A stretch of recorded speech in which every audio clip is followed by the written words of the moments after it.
Hello guys and welcome to this awesome, amazing deck profile we have here, Burning Abyss Ritual. It is really good, but first I want to say I'm sorry I haven't been uploading any videos for a while. I just got really clogged up with my 2 AP classes and I was like, you know what, no, I'm just going to focus on those and then come back and do this. So if I don't have as many videos up, like if I don't make one every day, if I don't have one up every day, that's kind of because I'm getting swamped with homework. I want to be able to have one video up every day, so I'm trying to do as much as I can during the weekend. And right now allergies are just killing me too, so I'm very swamped. Be it this deck, I've been working with it for forever, for like I'd say 2 weeks, and this deck is broken. Like I'd say it's even more powerful than the Burning Abyss out there now. And if you can do it, it can probably beat a lot of the other decks. Like I'm pretty certain, like no matter what, this deck would beat the Tellarknights probably 9 times out of 10. Should also would have a little bit of interesting matchups. But yet it has so many tricks and sleeves. I'm not sure what the phrase is anymore. Tricks up its sleeve. Yeah, that's it. That it's kind of hard to beat. Yeah, pretty much I call this deck, I've given it the name of Saffira, Queen of the Abyss.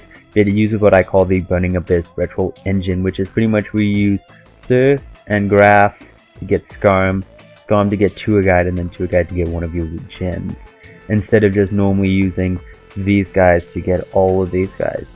Just doing the circle, you're ending up with a gen in there also, which doesn't get you anything except an amazing lock. So, before I go into those, I will just go right into all the cards in the deck. We have 2 Manjus in here. Manju searches out either one of these. I normally search out the ritual spell first because there is another card in here that can search out the monster. 1 Honest. Honest is important because it pretty much makes Saffira undestructible by battle, because you can use Saffira to add Honest back to your hand during the end phase. So yeah, we'll get more onto Saffira's effect when we get there. 2 Sir, I only run 2 Sir because if you open up with him, he's pretty much a dead card unless you have another Burning Abyss monster, so that way you can make a rank 3. But yet, the main part is Sir's just special from the grave, and so I'm just like, you know what, I don't always have a Burning Abyss in the grave, so I'm in Permat too. 2 Demolisher of Rituals. This guy, all the gens of rituals, there's other ones out there. Here we're only running these 2. They can all be banished from the graveyard from part of the ritual summon, so you can use them from the hand, the field, or the grave. So that's very important. And the monster ritual summon cannot be targeted by your opponent's card effect. That is really nice to have, meaning that can't be compulsed, can't be Book of Moon, it's just really hard to get rid of. And then you have 2 gens release of rituals. This is the most important one. Again, can be banished from the grave as part of the ritual summon. But yet, while the ritual monster is placed upon the field, your opponent cannot special summon. If you guys have seen some of my other deck profiles with ritual monsters, you have probably seen this before. This is the most important card out there for rituals. It's pretty much better than Midrash or Winda nowadays. It's better than El Shaddai Winda because your opponent can't special summon at all, and you can swarm the field however many times you want. So it's just pretty broken. Then we have 3 Graph. We're running 3 Graph in here because he summons from the deck, so he's just really nice to float into Skarm. So I see that he's a little bit more versatile than Sir, so we're running 3 of him. Of course, the 3 Tour Guides to summon out are Gens and our Burning Abyss. 1 Grand Mole because that's a really good tech this format. 3 Skarms, who during the end phase will search for a level 3 Dark Fiend, which is pretty much most of all monsters in this deck. But do note that all the Burning Abyss monsters have the same effect where they can be special summoned if you control no spell and trap cards, which this deck doesn't do a lot of, except during its opening hand sometimes. 1 Carcardi because it can be just a +1. And then we have here our boss monster, our ritual monster, Saffira. This is a new one. I was really debating between her and Relinquish, and I just found that having that extra gen made it flow a little bit nicer actually. And also it just was harder to get rid of her. When the turn she has ritual summoned or light monster sent from the hand or deck to the graveyard, you can activate one of these effect cards, discard 1, which is what you normally do. Discard 1 random card from your opponent's hand. You can do that sometimes, like this deck can get really close to decking out, so that could be a good idea. Or one of the important ones is add 1 light monster from your graveyard to your hand. So that is important because if you use Honest, you drop Honest from your hand, you can then add it back to your hand with Saffira during the end phase. You can also do the same thing with Effect Veil also, so that means every turn you have 1 monster effect that you can negate, which is really nice. Then we have here one Allure of Darkness. Allure of Darkness is really nice in this deck because you just draw 2, banish whatever, whether it be another Djinn, or as long as you don't banish a tour guide. You don't want to banish a tour guide, be it the Burning Abyss, the Sirs, or the Burning Abyss and the Djinns are all really good targets, because if need be you can just go into a Leviair and be like, I'm just bringing it back, which can be really nice. Like you banish a Sir and then you go tour guide into Demolisher, Leviair, bring back Sir so it gets destroyed, and then you can special summon the Skarm from your grave, and then bam, you can use Skarm's effect during the end phase without having to tour guide into him, which is pretty much what the deck tries to do, is use Skarm without tour guiding. And then you have 1 rank up Magic Astral Force. This is probably one of the most powerful cards in the deck, because it's just like, I'm just going to make a whole bunch of different monsters, and you can actually make all 3 that we have in here, all 3 of our rank 5s, yet it takes 2 turns, because you can add it back to your hand during your draw phase, which is very nice. We're running 1 Soul Charge because it can be really nice. It's really iffy because these guys destroy themselves if you have another monster, such as Tour Guide. Yet it's really nice because you can Soul Charge from a Manju or an Honest or something, or even a Grand Mole, and then go into a Saxon Knight or something, and not Astral Force, Soul Charge, so it is very good in this deck. Then we're running 3 Upstarts because consistency is very important in this deck. 1 Preparation Rites. This is the other card that searches, and if you end up with the Ritual Monster before you draw into this, oh well. Yet you can add 1 level 7 or low Ritual Monster from your deck, then you can add 1 Ritual Spell card from your graveyard to your hand. Really nice if you do have the Ritual Spell card, be it if you're running more, then it's really nice because you can set him a Blessing, or if you were to mill him a Blessing with Dante, then you can just add both of them back to your hand, which can be really nice. But yeah, the thing is though, is that if this card hits the grave and you did a Ritual Summon, like, you're not gonna get her out. There's just no way to get her out if you don't Ritual Summon her. So milling can be very bad in this deck. And then we have 2 Dualities for more consistency. And then we have the Ritual Spell card here, Hymn of Blessing. This also has another effect where if the Ritual Monster were to be destroyed, you can banish it from the graveyard instead. It does not start a chain, it just leaves the graveyard, just like Zenmane's effect if you've ever played on Dev Pro. So it's really nice, and where your opponent just has to try to get over her twice. Then we run Master King second, which is really broken in this deck because there's just so many cards that you can use it on, where even if they get sent to the graveyard, it doesn't matter. Like, you can use it on Demolishers, you can use it on Releases, pretty much any of our Dark Monsters you can use it on. And the cool thing is though, is that the Burning Abyss, they get the effect if they are the target, or if they're discarded. Excuse me. So you can use it on Demolisher, and then drop a Sir with Special Summon a Skarm, and then Skarm will be destroyed because you have a Dark Law. Or you could use it on a Graph and drop a Releaser. Like, you can just use Master King second so many different ways. Make a Dark Law, and your opponent could just be stunned because they can't get past Dark Law.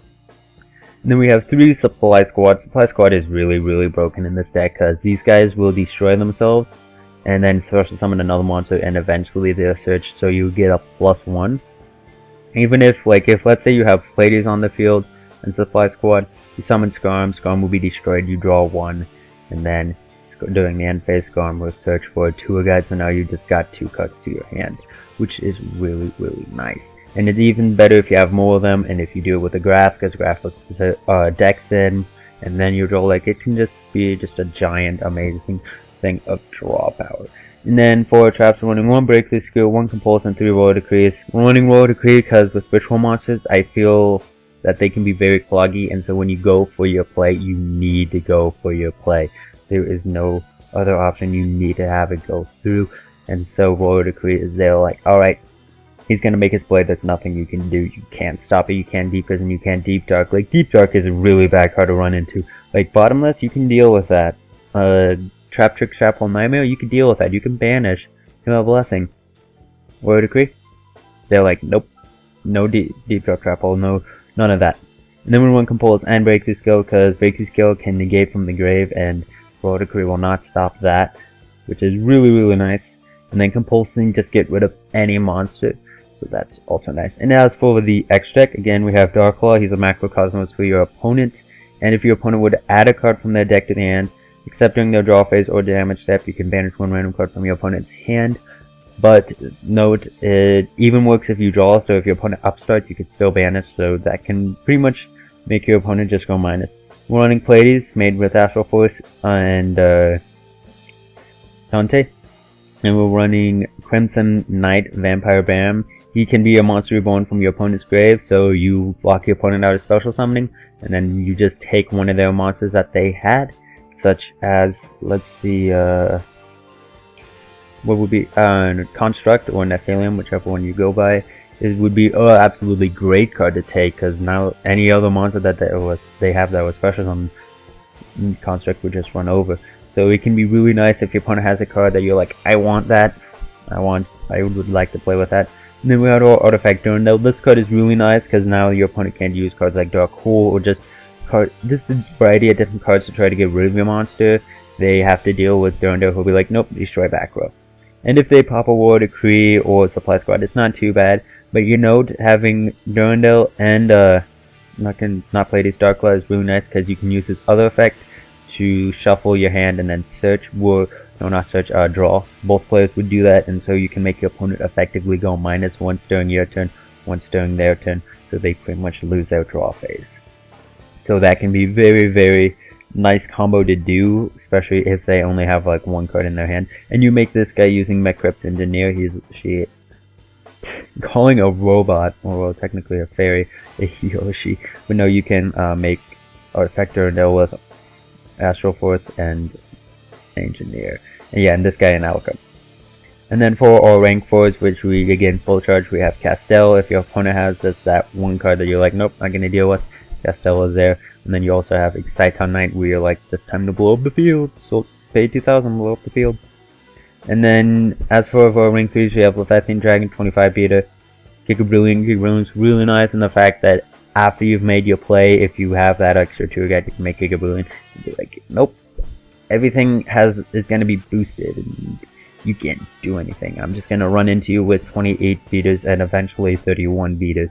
Alucard to pop back row, Levier for your lures, and if a card does get banished, Mechcrypt Engineer. This is a very important card, because if you make it, again, you can make Durandal with it, or you can just use it to protect your monster and be like, nope, this card cannot be destroyed until the end of the, cannot be destroyed for the rest of the turn, by battle or by card effect. So Mechcrypt Engineer is a very important card.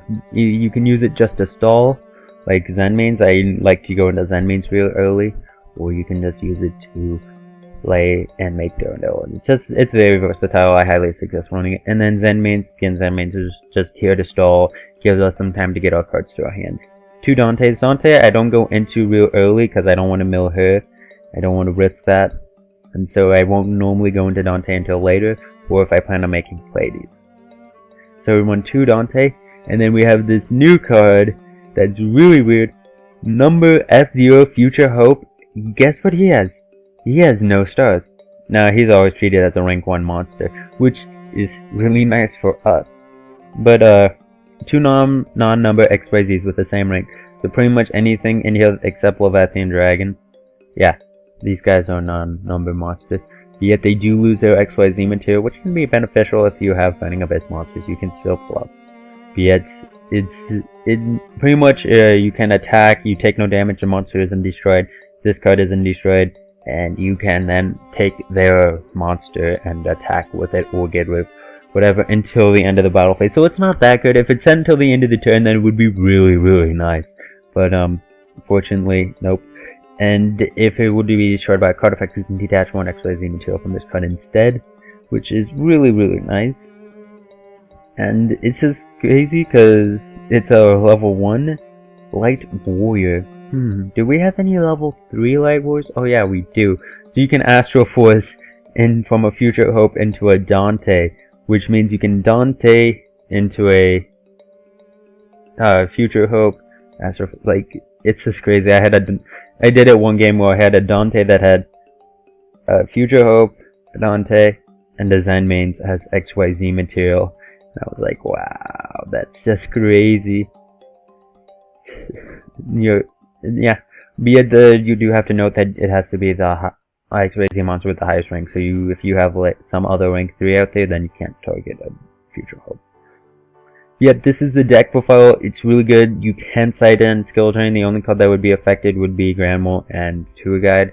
The rest of your cards, even you don't Saffira, like her effect doesn't even matter. You don't trigger it that much unless you have Honest. So skill drain is a card that can be easily sighted into here. There's a lot of different things you can do with this deck, and I'd say it gives what Burning Abyss really need, and that is the ability to control. Like right now, a lot of people like Shaddolls just because of that control aspect, and even Stellanites have ability to control because they have that alpha, like that's just gonna be like, nope, I'm just gonna negate everything.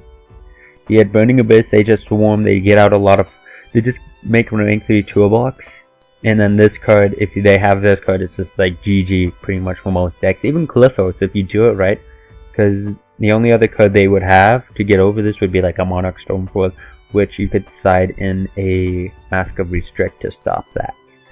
So, but yet there are some cards out there. Thunder King Ryo wrecks this deck, Mistake wrecks this deck, yet for the most part, it's really good. I really like it, and you just get out this guy and it's just GG, pretty much.